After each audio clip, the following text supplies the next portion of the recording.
Haleluya, haleluya. Ruwadzano ye, ruwadzano shanda. Kukokai, ruwadzano redu kubulawayo. Muskwat 27. Kukoka mose, vanhu mukati menzvimbo yebulawayo, vanorwara, vane matambudziko akasiyana-siyana, nevanotsvaga mabasa.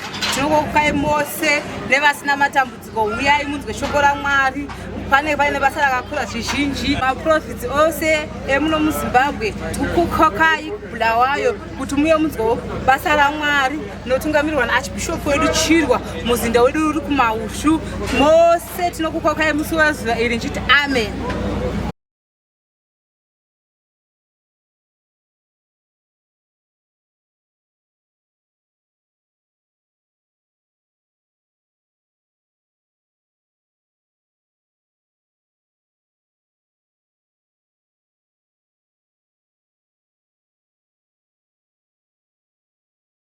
Musi wa27 December kuCountry Park kubulawayo tinokukai neuwandu hwedu vasina dzimba, vanonetsekana nembereko, vane urwere husingarapike, vane zvirwere zvekudonha.